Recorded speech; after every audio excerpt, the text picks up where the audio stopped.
पडे न्यूज 18 लोकमतच्या या बुलेटिनमध्ये आपल्या सगळ्यांचं स्वागत। बुलेटिनच्या सुरुवातीला राज्यातल्या लसीकरणासंदर्भातली एक महत्त्वाची बातमी।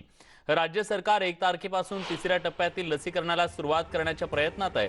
मात्र सरकार समोर हे एक मोठं आव्हान असणार आहे। एकीकडे परदेशातून राज्यात लस उपलब्ध होताना अधिक अडचणी येत आहेत। या संदर्भात उद्याच्या कॅबिनेटमध्ये महत्त्वाची चर्चा होणार असल्याचं कळतंय। तर दुसरीकडे खासगी आणि इतर कंपनी लस उपलब्ध 2-3 महिने होणार नाहीत असं म्हणतात। त्यामुळे देशांतर्गत उत्पादक कंपनी प्राधान्याने लस घ्यावी असा विचार असल्याचं कळतंय। राज्य मंत्रिमंडळ बैठकीत यावर चर्चा होणार आहे। राज्यात 18 ते 45 वयोगटात साधारण 5.71 कोटी इतकी लोकसंख्या आहे।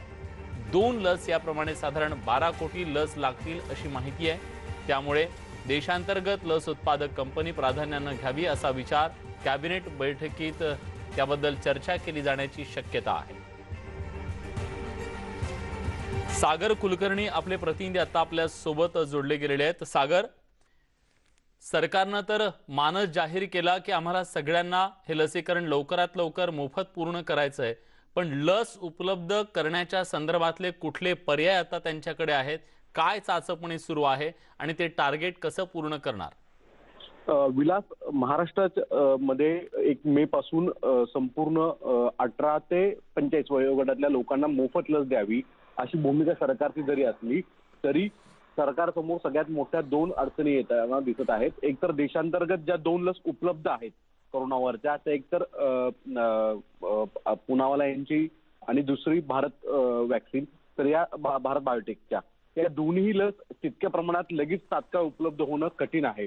यामुळे महाराष्ट्र सरकारने परदेशातील काही लस ज्या 2 कंपन्या आहेत त्यांच्याशी चर्चा करण्याचा प्रयत्न सुरू केला आहे।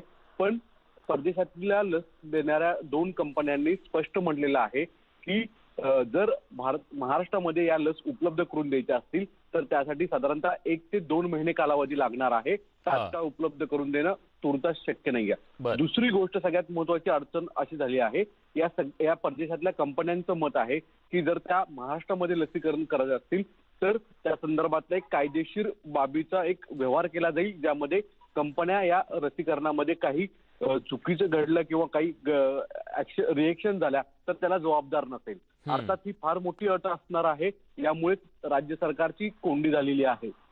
या सगळ्या पार्श्वभूमीवर उद्या कॅबिनेट बैठक होत आहे। या बैठकीमध्ये सुद्धा परदेशी लस घेण्याच्या पर्यायाला जर दुसरा काही पर्याय उपलब्ध होतोय का याची चाचपणी केली जाईल, याची चर्चा केली जाईल असं सांगितलं जातं।